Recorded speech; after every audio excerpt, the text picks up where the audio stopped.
s'en fout du Congo. Je vous invite sur le meilleur blog de Belgique, www.banamikili.skyblog.com.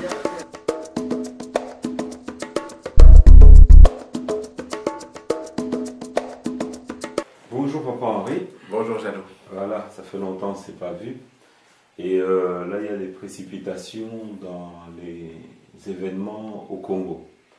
Il y a l'événement de John Kerry, la visite de John Kerry à Kinshasa, avec un message très fort adressé au pouvoir en place. Et il y a le rapatriement de nos compatriotes qui vivent à Brazzaville. Le nombre est quand même inquiétant, plus de 60 000 aujourd'hui. On nous parle de personnes qui ont été refoulées.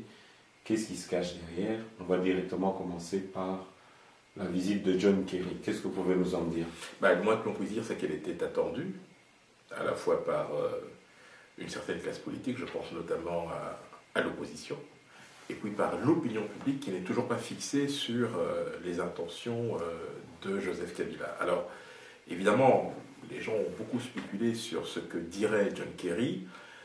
De prime abord, ce que l'on peut dire, c'est qu'il a, de façon tout à fait inédite, le secrétaire d'État américain, donné la position des États-Unis, à savoir une volonté, en tout cas, de voir Joseph Kabila s'effacer en 2016 au profit, en tout cas, de l'alternance démocratique, et partant de là, en respectant la lettre et l'esprit de la Constitution.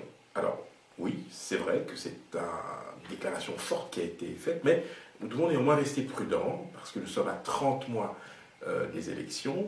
Je dirais que dans l'immédiat, effectivement, Joseph Kabila est très affaibli, puisqu'il subit une pression conjointe à la fois de la communauté internationale, mais qui demande à être amplifiée, bien évidemment, mais également d'une certaine opposition qui, aujourd'hui, avec ce coup de pouce de John Kerry, va pouvoir remonter au créneau pour montrer, en tout cas pour dénoncer toutes les dérives qui peuvent être liées à une révision constitutionnelle qui reste, dans l'esprit de beaucoup de partisans de Joseph Kabila, un objectif prioritaire. Mais ce n'est pas nouveau. Russ Feingold avait déjà annoncé auparavant que... Tout à fait. Voilà le message de Barack Obama et qu'il fallait qu'on puisse respecter surtout... La différence, c'est que c'est quand même le secrétaire d'État américain qui s'est déplacé, qui en a fait l'annonce. Le vice-président. Non, le secrétaire d'État, John Kerry. John Kerry. Oui, le secrétaire d'État américain. Oui, Mais comme je l'ai dit, nous devons rester prudents parce que ce n'est pas la première fois, effectivement, qu'un président de la République sortant, quel qu'il soit d'ailleurs, soit soumis au feu nourri de ce type de déclaration. Et malheureusement, dans le passé, on a pu voir que parfois cette pression s'est relâchée. Mais je crois que mais pour c'est être... pas n'importe quel pays non plus. Ce sont les États-Unis, c'est le Congo, effectivement. Et surtout, ils vont donner 30 millions pour aider... Alors, de vous à moi, je ne compterai pas beaucoup sur ces 30 millions, parce que toute la stratégie du pouvoir ces derniers mois, ça a justement été de tout faire pour que la communauté internationale ne s'engage pas financièrement dans ces élections, parce que ce sera le prétexte trouvé pour dire « Ah ben vous voyez, on n'a pas d'argent, donc il n'y a pas d'élection ». Non, mais ce qui est important à savoir, c'est la chose suivante. Je crois que pour que la pression américaine, parce que c'est comme ça qu'il faut bien l'appeler, puisse être véritablement efficace, je crois qu'il faut impérativement la conjonction de trois dynamiques contre cette idée de révision et contre l'idée d'un troisième mandat de Kabila. Il faut une dynamique interne, avec évidemment une opinion publique qui puisse soutenir les initiatives de l'opposition. Il faut une deuxième dynamique, une dynamique que je qualifierais de régionale, parce que n'oubliez pas qu'il y a quand même 4 chefs d'État africains qui sont concernés par le même problème. Vous avez Sassou Nguesso au Congo-Brazzaville, Museveni en Ouganda, Kagame au Rwanda et Nkurunziza qui lui avait essayé. Le Burkina un peu plus loin, effectivement, qui est aussi touché par la limitation de mandat. Donc il faut qu'il y ait un message fort de l'Union africaine qui peut être fait à l'occasion d'une réunion des chefs d'État africains, où là, une résolution recommanderait vivement aux sortants de ne pas tenter l'aventure d'une révision. Donc deuxième dynamique. Enfin, une troisième dynamique qui viendrait, elle, compléter la position américaine. Ce serait une dynamique qui viendrait de l'ONU, de l'Union européenne notamment, et des bailleurs de fonds qui ne ferait que rappeler leur attachement à la démocratie et à la nécessité justement de ce que la constitution congolaise soit respectée dans sa lettre et son esprit. Donc si ces trois dynamiques ne se rejoignent pas, s'il n'y a pas de convergence entre ces trois dynamiques, alors là je crains que Joseph Kabila n'ait encore devant lui un boulevard. Et vous pensez qu'il a quand même les moyens de faire face à la dictate des États-Unis?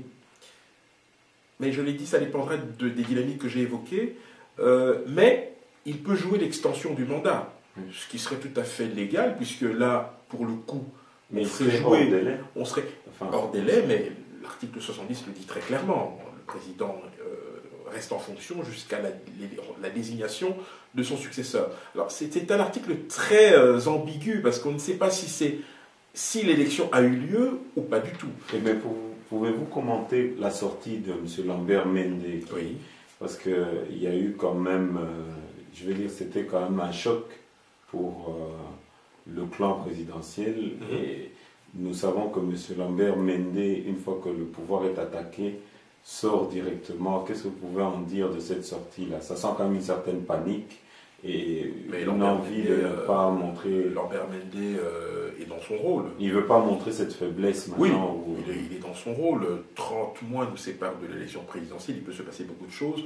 Je viens à l'instant de vous dire que jouer l'extension du mandat, donc ça veut dire mobiliser ses troupes. Mende vient de donner l'exemple, mais jouer l'extension du mandat, c'est simplement freiner le processus de recensement, tout simplement. C'est entretenir des foyers d'instabilité et d'insécurité à l'est ou au Katanga. Et à ce moment-là, même la communauté internationale sera d'accord pour dire, écoutez, dans ces conditions, il est très difficile d'envisager des élections dans un pays qui n'est pas du tout pacifié. Et je crois que c'est la dernière arme qui reste à Joseph Kabila. Mais c'est un entêtement suicidaire, hein, je vous le dis très simplement, parce qu'il y a une quatrième dynamique qui peut entrer en ligne de compte, on n'en parle pas beaucoup, c'est la dynamique populaire. C'est-à-dire, en interne, cette opinion publique peut effectivement soutenir l'opposition et tous ceux qui sont contre la révision constitutionnelle, notamment la société civile, mais la dynamique populaire, celle de la rue, la quatrième dynamique, selon moi, c'est celle qui pourrait être déterminante, puisque là, il sera ni plus ni moins question de mettre en pratique l'article 64 qui donne obligation à tout Congolais de se dresser contre toute personne ou toute structure dont le comportement irait dans un sens contraire aux intérêts supérieurs de la nation. Et nous avons appris récemment de nos compatriotes vivant en Afrique du Sud qu'ils ont découvert une usine dans laquelle étaient fabriqués déjà des t-shirts à l'effigie de Olive Kabila qui serait candidate pour 2016. Vous savez, je vais vous faire une confidence. Si le pouvoir est à ce point désespéré de craindre de perdre ce même pouvoir en 2016 et qu'il faille utiliser l'épouse du chef de l'État, je peux vous dire qu'à l'heure actuelle, même en faisant des t-shirts à l'effigie d'une vache ou d'une chèvre, je peux vous dire que le pouvoir serait tout à fait disposé à mettre la main à la pâte pour faire battre le candidat du camp adverse. Tout cela confine au ridicule, bien évidemment. Je crois que à un moment donné, lorsque l'on est dans une telle obsession compulsive à l'égard du pouvoir, je crois que le principe de réalité finit toujours par s'imposer à vous. Je crois que toutes ces manœuvres-là, en réalité, cachent ce que vous avez évoqué il y a de cela quelques instants, une forme de fébrilité, une forme de panique, mais il appartient aux Congolais et à eux seuls d'y mettre un terme. Nous allons maintenant passer au deuxième point, le refoulement des gens de Brazzaville, des Congolais qui vivent à Brazzaville. Qu'est-ce que vous pouvez nous en dire? Ça intervient à un moment où on se demande quelle est vraiment l'essence d'un tel acte de la part de Brazzaville. Alors, il y a plusieurs choses qui doivent être rappelées à ce sujet. La première, évidemment, au-delà du traitement inhumain, dégradant, infligé à nos compatriotes, ce qui est extrêmement déplorable. Voilà. Les pays sont souverains en matière de gestion des flux migratoires. Donc, si un État, à un moment donné, considère que certaines populations ou certaines catégories de populations ne répondent plus aux critères d'établissement sur son territoire, eh bien, ils peuvent effectivement procéder à des reconduites à la frontière. Maintenant, il faut l'art et la manière. Et là, pour le coup, nous pouvons dire que, sans l'ombre d'un doute, que le Congo-Brazzaville n'a pas respecté les dispositions internationales en la matière. Elle a même violé un certain nombre de principes, à l'instar d'ailleurs de l'Angola, il y a de cela quelques années. Alors, nous remarquons quand même une émotion chez les Congolais et l'étranger, tout à fait. mais je tiens à rappeler que ce n'est pas la première expulsion. Bien sûr. Il y a eu une expulsion toujours aussi violente qui s'est passée entre l'Angola et qui s'effectue très régulièrement. Les Congolais vivant en Angola sont souvent refoulés après des tabassages et des viols sur les femmes, et pourtant nous ne voyons aucune réaction de ce pouvoir qui est faible. Absolument. Alors le pouvoir est non seulement faible, mais il n'a même pas pris la peine d'utiliser deux armes qui étaient à sa disposition. La première, et je vais vous donner deux exemples très précis à ce sujet.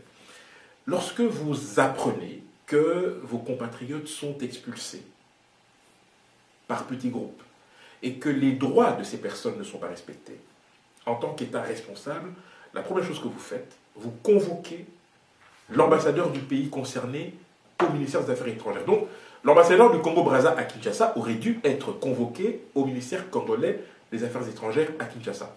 Ça n'a pas été fait. Lorsque... Nous voyons qu'ils ne sont pas compétents déjà. Absolument. Lorsque le vice-ministre des Affaires étrangères de RDC se rend à Brazzaville, rencontre les autorités, revient à Kinshasa, fait le malin devant les caméras, et que le lendemain, le Congo-Brazza expulse à nouveau des gens, c'est une humiliation supplémentaire. Et à ce moment-là, vous avez la deuxième arme que vous pouvez utiliser, c'est de rappeler l'ambassadeur de RDC à Brazzaville, M. Christophe Muzungu, en consultation. Ça n'a pas été fait. Il a fallu attendre que M. Kabila instruise le gouvernement, ce qui est une absurdité, de pouvoir venir en aide à ses compatriotes. Depuis quand doit-on demander à un gouvernement de protéger ses compatriotes? C'est quelque chose de naturel. C'est une mission régalienne. C'est une obligation de tous les instants. Ça n'a pas été fait. Maintenant, parlons des chiffres. 59 000, 60 000 pour faire court. Je suis sceptique. Excusez-moi, je reste très sceptique. Comment a-t-on procédé au décompte? Je l'ignore. Déjà, vous avez la catastrophe de train au Katanga. On ne sait toujours pas combien de gens sont morts. On parlait de 57 morts, puis on nous parle de 350. Je vous informe d'ailleurs que pas plus tard qu'hier, le 4 mai, eh bien, un nouveau train a déraillé au Katanga. Donc tout ça se fait avec un gouvernement qui reste presque autiste, comme tétanisé par rapport aux enjeux. Maintenant, les deux exemples que je vous ai donnés, les deux outils qui étaient à la disposition du gouvernement n'ont pas été utilisés en leur temps. Souvenez-vous, lorsque l'on a eu les preuves que le Rwanda et l'Ouganda soutenaient le M23, avez-vous entendu Kinshasa rappeler en consultation l'ambassadeur à Kigali ou à Kampala? Ça n'a pas été fait. Et lorsque l'on a expulsé massivement les Congolais d'Angola, avec la même brutalité, que l'on a violé nos sœurs, nos mères, nos cousines, avez-vous entendu Kinshasa réagir? Que nenni. L'ambassadeur d'Angola à Kinshasa n'a jamais été convoqué aux affaires étrangères et l'ambassadeur de RDC à Rwanda n'a jamais été rappelé en consultation. C'est vrai, c'est véritablement un fiasco de la diplomatie congolaise et une absence totale de responsabilité et d'incompétence au sommet de l'État. Des voix s'élèvent pour dire que plusieurs visages des gens qui ont été refoulés ne ressembleraient pas à des Congolais. Donc, est-ce qu'il n'y aurait pas un jeu, il n'y aurait pas quelque chose en vue là, de nous entrons dans l'affaire. Nous déplorons deux choses à ce stade-ci. C'est le caractère discourtois et indélicat de ces expulsions. Parce que rien ne coûtait Brazzaville d'informer Kinshasa de son intention de le faire. Ça n'a pas été fait. Et puis la brutalité de la procédure. Maintenant, à côté de ça, il y a évidemment ce qui se trame en dessous. Il faut quand même rappeler que les relations entre Kinshasa et Brazzaville ont été émaillées de nombreux incidents, du fait notamment de la suspicion de Kinshasa à l'égard de Brazzaville sur la présence des ex-DSP sur son territoire. Et puis vous avez eu l'affaire Faustin Mounene, ce dernier a été amnistié, tant mieux pour lui, mais Brazzaville n'a jamais voulu le livrer. Donc toujours cette méfiance à l'égard de Brazzaville, et puis surtout de la part de Brazzaville, une volonté aussi de mettre un peu d'ordre au niveau de sa politique migratoire. Alors, que des gens profitent de cette situation pour s'infiltrer, pour venir au Congo-Kinshasa avec d'autres desseins, d'autres intentions, cela reste bien évidemment dans l'ordre du possible. Mais attention, parce que je vois très bien déjà la tentation du gouvernement de Kinshasa, qui pour masquer son impuissance et son incompétence dans la gestion de cette affaire, va maintenant crier au loup pour dire, ah voilà, il y a des infiltrés, il y a ceci, il y a cela, vous comprenez pourquoi nous étions prudents, etc. Je demande à l'opinion publique de ne pas tomber dans ce le piège-là. Ouais. Donc ceux qui diffuseraient peut-être ces infos-là seraient peut-être à la Ils solde du pouvoir en ont oui, place. certainement intérêt de masquer leur Voilà. incompétence avec ce genre d'informations. Je demande de rester vigilant à ce sujet. Mais comment expliquer quand même deux pays qui ont une même culture, une même langue, peuvent en arriver à un tel point? Nous voyons habituellement dans les infos que les relations entre les deux présidents, à savoir M. Sassou Nguesso et M. Kabila, sont très courtois. Oui, mais ça c'est toute l'ambiguïté des relations entre ces deux pays qui appartiennent, il faut bien le rappeler, à la communauté économique des États d'Afrique centrale, CEEAC. Alors, il n'y a pas si longtemps, Denis Sassou Nguesso s'est fortement impliqué dans la résolution du conflit de l'Est, en offrant ses bons offices à Kampala, Kinshasa et Kigali, mais visiblement, ça n'a pas suffi à apaiser les tensions. C'est un acte d'autorité que le Congo-Brazzaville a posé. Nul doute qu'aujourd'hui, au moment où nous parlons, les deux capitales vont en tout cas s'employer à faire en sorte que ce problème-là soit derrière lui, mais il faut dire les choses telles qu'elles sont. Quand vous accueillez 60 000 personnes en, disons, l'espace de 3 semaines, encore faut-il que ces chiffres soient véritablement vérifiés, et que des demandes commencent à se faire sentir, puisque la plupart de ces personnes veulent être rapatriées en province à l'intérieur, je ne sais pas où le gouvernement congolais ira chercher les moyens pour pouvoir rapatrier ces gens-là. Ce qui montre encore une fois toute l'absurdité des décisions qui sont prises. À l'époque où les 120 000 Congolais avaient fui les combats entre les Enyélé au nord du Congo-Brazzaville, le gouvernement a préféré envoyer 3 millions de dollars à Haïti. C'est un geste de solidarité que je ne peux pas évidemment nier, mais qui aurait été beaucoup plus efficace si on devait venir en aide à nos compatriotes. De la même manière qu'aujourd'hui, quand on nous parle d'argent à mobiliser pour un référendum pour permettre à M. Kabila d'amender la Constitution, je me dis qu'avec cette somme-là, on peut rétablir les 2 tours à l'élection présidentielle ou tout simplement venir en aide à ceux qui en ont le plus besoin. Et comme toujours, problème de hiérarchisation des priorités, et ça me pose véritablement un vrai problème. Mais encore plus ridicule, le fait de voir un ministre se déplacer pour vérifier que les Congolais de Brazzaville qui vivaient à Kinshasa, qui voulaient être rapatriés, ils se sont déplacés au beach pour vérifier que eux, ils étaient refoulés dans de bonnes conditions. Ils ont bénéficié d'un traitement de faveur, mais en même temps, ne jetons pas la pierre à ce ministre congolais. Il a fait son travail. Juste espérer en tout cas que nos frères d'en face procéderont à l'avenir aux mêmes précautions, parce que nous ne pouvons pas continuer à nous ridiculiser. Vous savez, je dis souvent méchamment que la RDC est probablement l'un des rares pays au monde qui tend l'autre joue après avoir été giflé. Ça doit s'arrêter. Concernant le futur gouvernement qui devait voir le jour, il n'a toujours pas vu le jour. Comment expliquer que M. Kabila est en train de patauger Il y a plusieurs raisons à cela. La première, c'est que je pense qu'il y a des arbitrages qui se font toujours, des consultations entre les différents partenaires de ce futur gouvernement. Mais nous avons un gouvernement en affaires courantes, depuis très longtemps. Depuis maintenant, depuis 7 mois exactement, ce qui est une anomalie. Et ce qui laisse la porte ouverte à beaucoup de dérives. Je vous informe que le ministère des Finances est accusé d'avoir ouvert un compte dans une banque commerciale, ce qui est une absurdité. C'est interdit par C'est interdit. J'attends avec gourmandise la réaction de Kabila et de son gouvernement, parce que ce n'est pas du tout normal. Alors, autre chose, il faut savoir que la pression n'est plus sur la tête de Kabila depuis la chute du M23, puisque c'est la chute du M23 qui lui a donné maintenant cette liberté.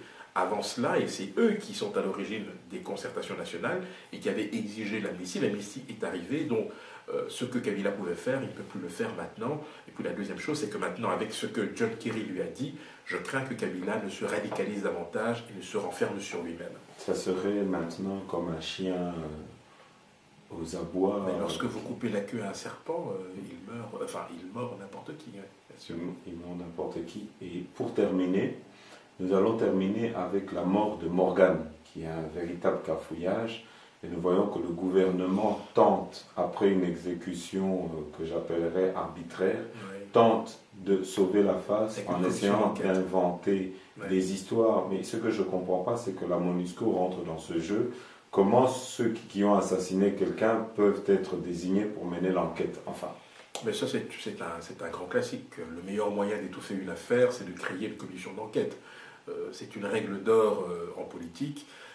De ce point de vue-là, je ne voudrais même pas entrer dans ce débat, puisque vous savez que... Mais qu'est-ce que vous pouvez nous dire par rapport... Pourquoi est-ce qu'on devait tuer Morgan? C'est ça. Alors, bon, honnêtement... Il semble qu'il était mêlé, il a reçu des armes du gouvernement de Kinshasa et qu'il connaissait des secrets qu'il valait mieux l'avoir mort que plutôt vivant, parce qu'il aurait pu parler. Ça porte un coup au processus de DDR, démobilisation des armements et rapatriement des groupes armés.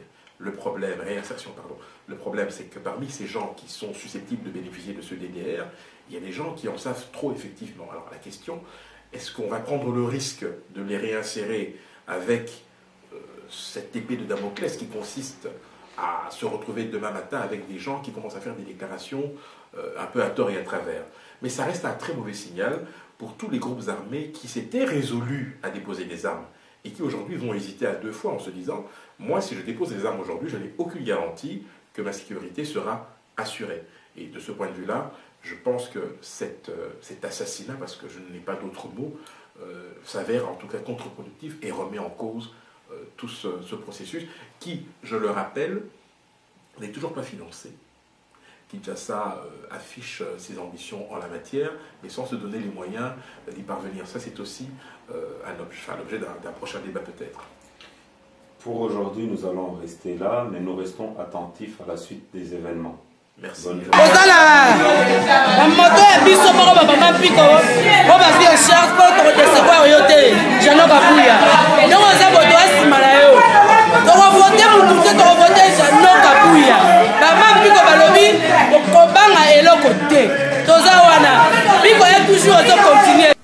elenge ya mayele pe bwanya aza lokola Hippolyte Kanambe te atanga bongo eza kosala même photo ya pamba eza ko respirer intelligence, photo ya pamba ezo respirer sagesse, photo ya Jeannot Kabuya ezo respirer ozotala pena monike awa espoir ezali, awa sagesse ezali, awa intelligence ezali.